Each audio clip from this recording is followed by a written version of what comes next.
பேசவே இல்லை. என்ன தேவி? சொல்லு தேவி. தேவி ப்ளீஸ் சொல்லுமா. தேவி அழாத சொல்லு. என்ன தேவி நான் கேட்டுக்கிட்டே இருக்க, நீ பேசவே மாட்டேங்கிறே. நான் சொல்லல, அந்த பொம்பளை செத்துட்டா. வாட்? எனக்கு தெரியும். அவளை ஒருத்த குத்தி கொல்றத நான் என் கண்ணால பார்த்தேங்க. தேவி என்கிட்ட சொன்ன மாதிரி வேற யார்கிட்ட சொல்லிடாத, அப்புறம் போலீஸ் கணேசன் பெரிய பிரச்சனை ஆயிடும். எனக்கு என்னமோ இனிமேதான் பிரச்சனையே ஆரம்பமாகும்னு தோணுது. தேவி நீங்க உன்னை குழப்பிட்டு இருந்தா பிரச்சனை என்னைக்குமே தீராது.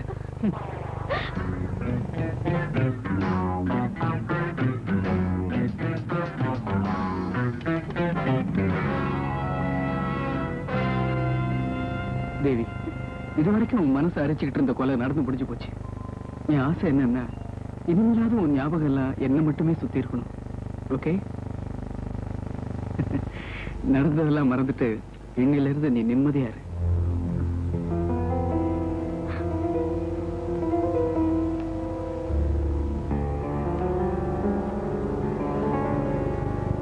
என்ன தேவி என்ன இப்படி பாக்குற?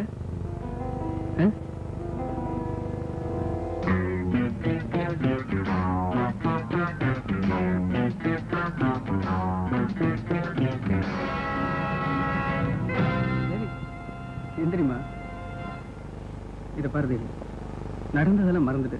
ஏன்னா இன்னைக்கு நம்ம கல்யாணம் ஆகி 100 நாள் ஆகுது.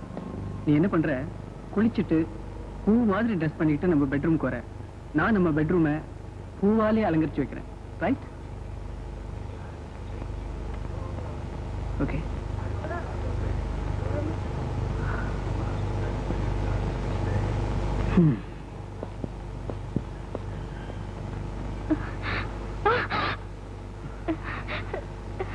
ஏண்டி நீ என்ன காட்டி கொடுக்க போறியா?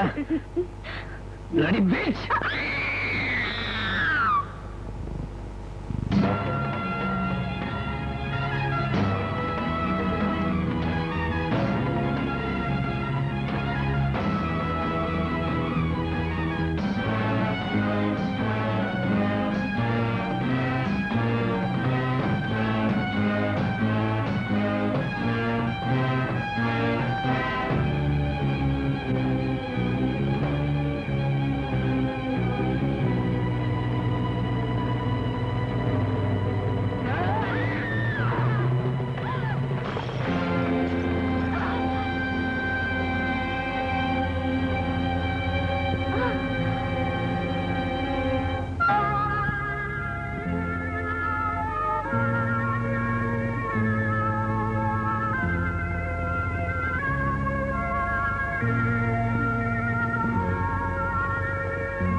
நீயும் ராஜுவும் சந்தேகப்பட்டு தேடிட்டு இருக்கிற security officer Jeganathan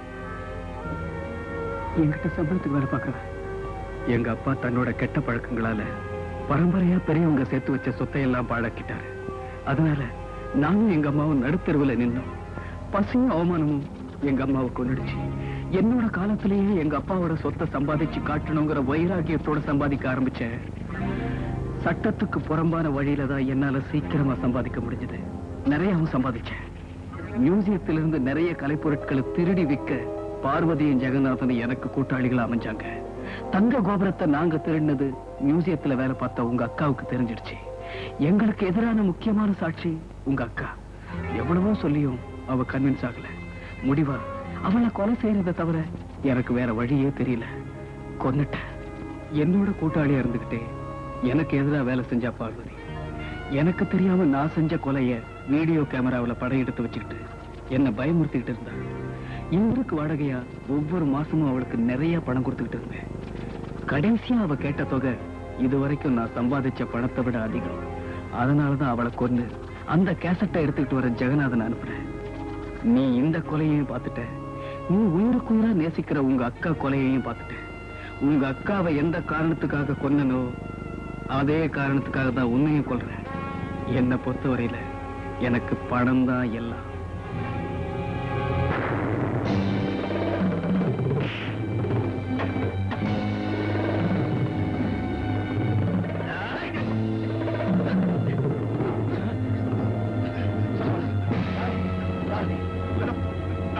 security officer Jeganathan.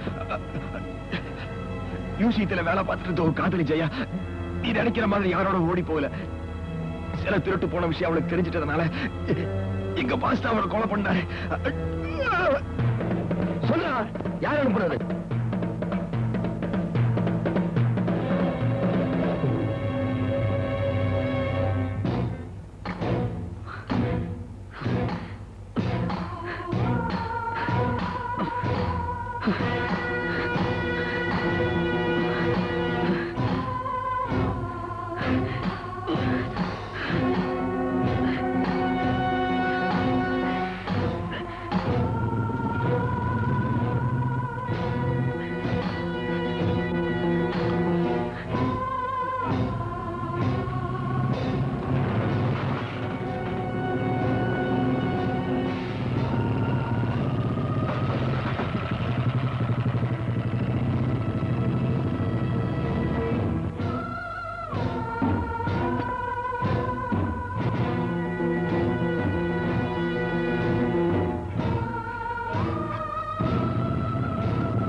தேவி, தேவி, தேவி, குமார், தேவி எங்க?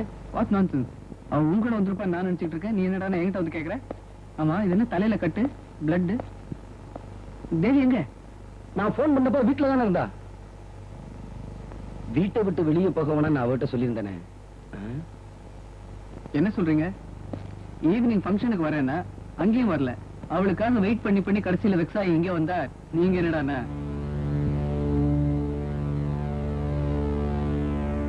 குமார், அவன் சொன்னபடி அந்த கொலை நடந்துருச்சு. அப்படியா?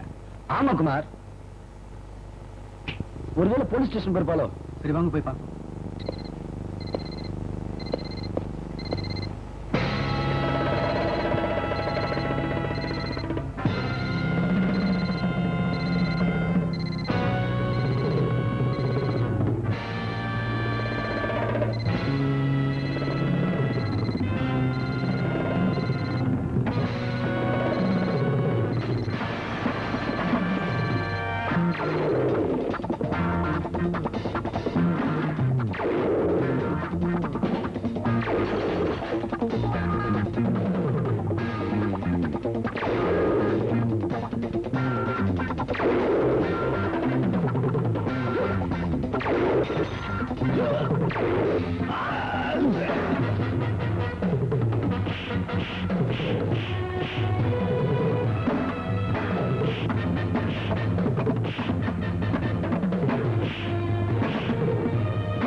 Thank you.